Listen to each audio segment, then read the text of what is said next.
This, ladies and gentlemen, is the new OnePlus Nord 2 5G. Let's take a look over it.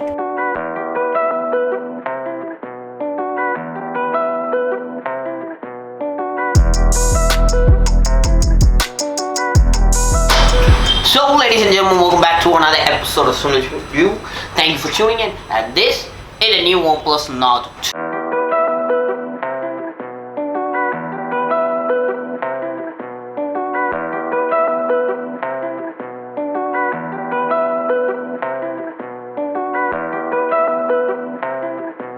And today we are going to take a look over it. First and foremost, hope you like the unboxing. And now let's start with the tech specs of the phone. So the OnePlus Nord 2 comes in three different colors. This is the green woods, the silver, and a white one. So I'll put a web page of it right now. And it also comes with three spec options. A 6GB version, a 8GB version, and a 12GB version. So the 6 and 8 have both 128 gigs of storage, and that's it, with an expandable storage. And the 256GB, this one, ladies and gentlemen, it comes at a 12GB RAM, and that's it. So I do not understand the specs version of it. It's a little bit confusing because the 6GB has only 128 gigs of storage, and that's it. No 64 or no 256, and also the 8 gigs of model doesn't have 64 as well as the 256 edition. But the 12GB has only the 256 edition, not the 128. So this is a sub $35,000 market phone. I'll put the correct price of it as the time of me right now filming. This is the rate of the phone on this. So first and foremost, and all the phones contains expandable storage, as I told with you. And now for the battery. Now this phone comes with a massive 4500 milliamp hour battery to save a lot of hours. But as far as I found out from testing this, so I have bought this phone about a week ago. I've been testing it so that I can make this video, guys. The battery life is okay, but not perfect, and not 45,000 milliamp hour worth. It gets around maybe a half day, and that's it, with full use, and 7 hours of screen time, and that's it, the phone shut down. So 45,000 milliamp hours, I don't know what that goes on, but that is the battery life on this. So the next is the screen comes with a 6.4 inch AMOLED display. So the one thing that I really like about the phone is the new screen, ladies and gentlemen. So I don't know about the last one, but this screen is really amazing. I hope you can see this on the screen, and that's one thing. So it has a 410 ppi of max brightness, so that's very good, and it is stuck from the factory at 90 Hz. And also, if you want to save a little bit of battery, you can switch it down to 60 Hz, but I don't think most of the people are gonna do that. So that's one thing. And next up comes with a processor. It is a MediaTek processor with the latest Oxygen OS 11 update, ladies and gentlemen. So that's one thing. And the main thing that you've been waiting for, ladies and gentlemen, the cameras. There are three cameras on this, right? As you can see, there are two cameras and a middle small camera on the down, and a flashlight as usual. So the first camera is the main camera, consists of 50 megapixels and with an f1.8 aperture, ladies and gentlemen. And the mono lens, the second one, is the ultra wide lens, which is the big one, and it consists of 8 megapixels of cameras with f2. And the third one, which is the small one, is the mono lens and consists of 32 megapixels of camera with f2.45. As far as photography goes, I'll put some sample shots right now. So as far as the photography on the camera goes, it is not as great, but for a sub 30,000 rupees phone, it is okay.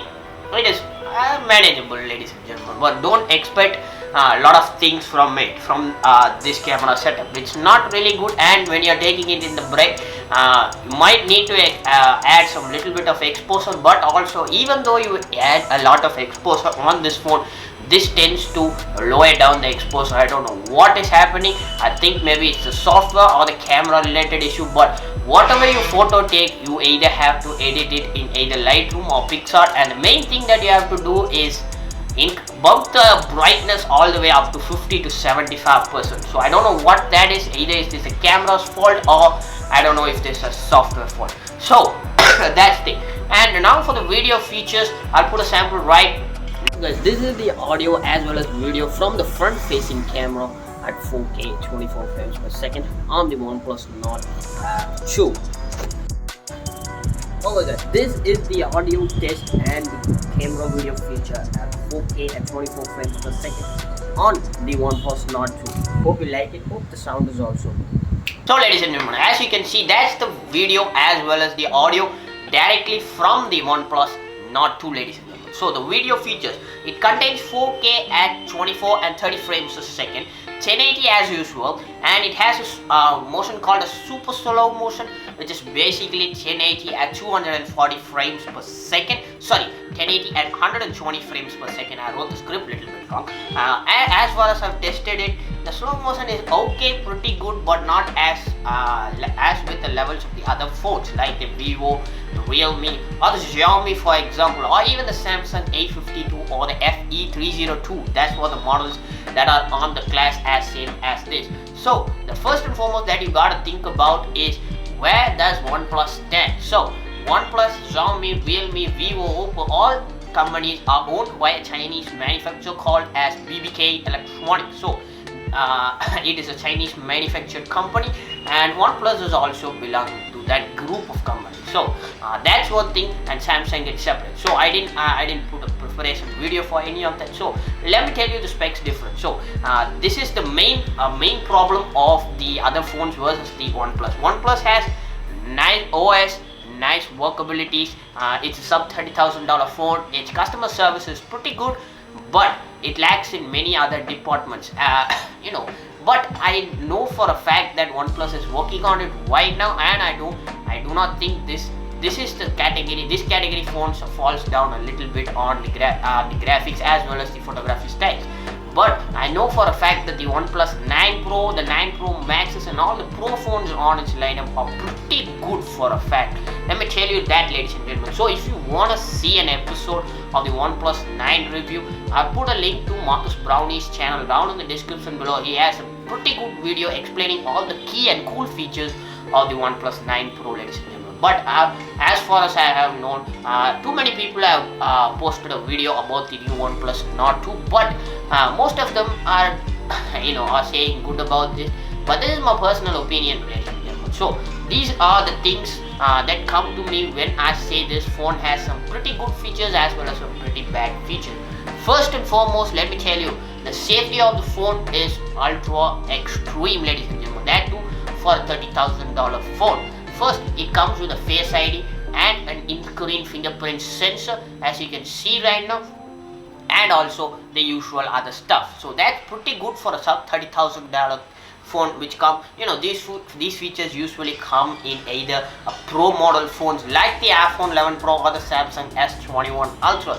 So they gave this at a sub $30,000 phone. So that's great to OnePlus. That OnePlus, you did that great. And next one is going to be the RAM as well as the storage option. So the storage as well as the RAM, this is the high-end spec version. This is the 12 GB RAM with 256 gigs of storage. So this phone is marvelous, ladies and gentlemen. For the speed it has to load either an app or either a web page, it takes like that and it outs it. So pretty good features on that. So that's great.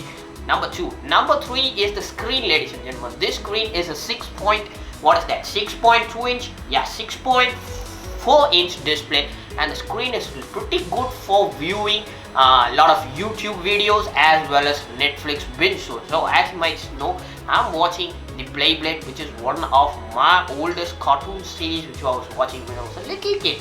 So I hope you're watching any of the series right now. If so, post it down in the comment section below what you're watching on Netflix right now. So that is the good thing about this thing. And also the sound is also pretty good, so that's the number 4th feature. And the tactile feel of the button, so you have your volume up as well as your volume down here, as well as your power button as well as your volume slider, so to vibrate and to put it on silent. So that this phone looks pretty good, and also with the matte black plastic back and with the less fingerprint siding of this, I really like it. So these are all the features that comes with a pro phone like the iPhone 11 Pro, ladies and gentlemen. So this has This has a frosted black, as many of you know. This also has a frosted black, well, kind of a frosted plastic black. This is aluminum, this is plastic, but there are no fingerprints on the back of this phone as well as on the side, because this is a thin slim phone. I'll put a slim thickness of how much this comes in on the screen right now. You can see it. So there are pretty good features on the sub 30,000 rupee phone that is actually present in high-end pro feature phone for a availability of 1,50,000 to 80,000 rupees, that kind of phone. So that are the good things that I can say from a week of testing the OnePlus Nord 2, ladies and gentlemen. And also OnePlus Nord 2, this comes with a 5G support. I don't know when India is gonna launch 5G, but still it's good to have 5G. Even my iPhone 11 Pro supports 5G. So that's one thing. And also when I started it on, I have never used an Android before.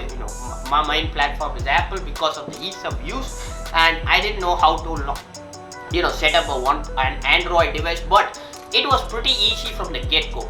There were only too many steps, as simple as the iPhone. You have to set up your account, your OnePlus and all those things, and pretty much that was it. So I set up my OnePlus at about, let's say, a minute and a half. So that's really good for OnePlus. The ease of customer use is pretty good on that. So that's where the good thing ends, ladies and gentlemen. Now for the bad things, the cons of the phone. First and foremost, this phone doesn't have a market supplier like the Samsung. They do not have a dedicated shops around Coimbatore. As far as I know, there is no option to buy it on the store market. So whether let's take an example, right? So there's a new phone launching outside. So if you have the cash, but you want to test out some features, you want to look at the phone on hand. So that's why Apple has stores, Samsung has stores, and all the other local companies have stores around Coimbatore, right?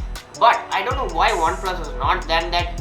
It is not all over. I think it is all over the world. OnePlus doesn't have a retail store like the Apple or the Samsung.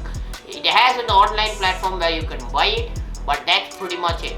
And there are service centers in and around Coimbatore, but pretty much, as I said before, service centers are pretty good and amazing. They get your phone serviced in about an hour and a half, as far as I've heard reviews from. So that's pretty good. But as far as I have known, there are no stores in and around India as well as the world. So if you want to buy a new phone from OnePlus, either be the OnePlus Nord 2 or the OnePlus 9 or the 9 Pro series, you either have to trust your gut that the phone would be great, and without you seeing it in person, it can be a little bit difficult. But I think OnePlus will be working on that soon.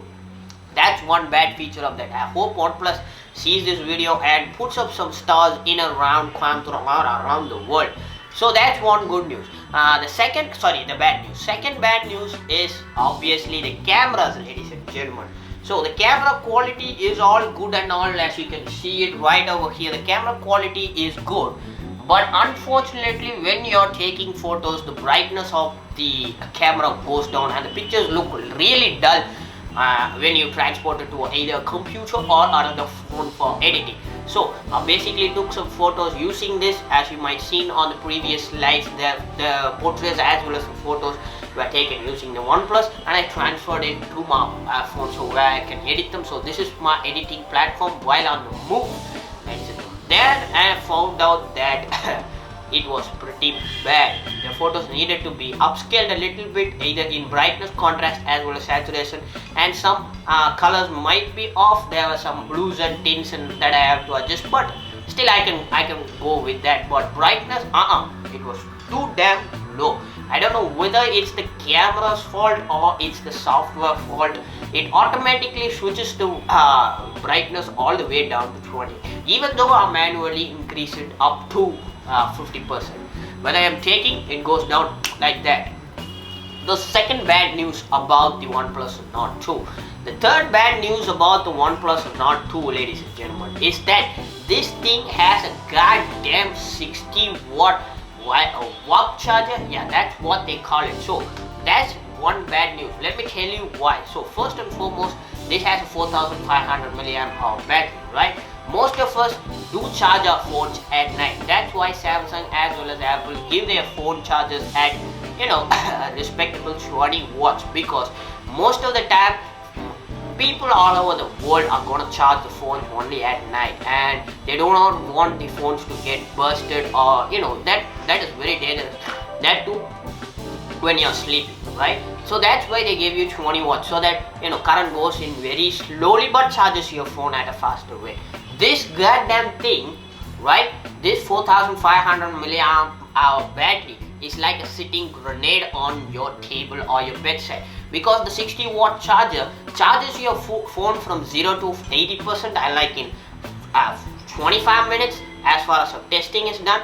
So there OnePlus and also other companies have come to conclusion that we should not give the 60 watt or the 120 watt display like the Hawaii phone that they did a while back. They gave a 120 Hz display, but in true fashion to them, they also said that 120 watt supercharger is going to be keeping your phone's battery up to 8000 cycles, but most of them came around for a battery change in about 6 months or so. So that's not good, ladies and gentlemen. And for this phone also, it's the same. So if let's say you bought this a week ago and you started charging, you're using it pretty regularly. So if you have to change your battery in about, let's say, a year, let's keep it for a normal citizen, not a heavy user. Let's keep it for a normal citizen. It's gonna be a year. Whereas the iPhone, you're not going to change it either for 2 years or 3 years even, right? So that's the pretty good feature on other phones versus the OnePlus Nord 2. So I hope the next time they do not give the 60 watts or the 120 watts charger to rapidly charge this monster of a phone. So that's the third con of this phone, ladies and gentlemen. Number 4, well, number 4 is going to be the front facing camera, ladies and gentlemen. The front facing camera is pretty shit to me at least. I don't know about you, if you are used to OnePlus and if you liked it, that's your personal opinion, ladies and gentlemen. But the front is really shit. See all the hazes you can get on the screen, ladies and gentlemen, that is actually for your software. So I don't know why, but it takes a lot of light and it doesn't produce good images. That's my issue, ladies and gentlemen, my personal opinion. So that are the pros and cons of the OnePlus Nord 2, but it has some quirky new features along with it. So in case there are some notification and the phone is in sleep mode, it comes to a lights on the side, and that's some new cool features on it. So that's the OnePlus Nord 2 review, ladies and gentlemen. Hope you liked it. If I have missed any points, or if you do not like any points, post it down in the comment section below, and also I'll put a web page where you can buy the new OnePlus Nord as well as the OnePlus 9 Pro, ladies and gentlemen, down in the description. You can go check it out, and as usual, ladies and gentlemen, follow me on Instagram at SUMARISE, and I hope this video is a really bang video, and I'll see you again with a couple more bangers, and I'll see you on the next one. Bye, peace.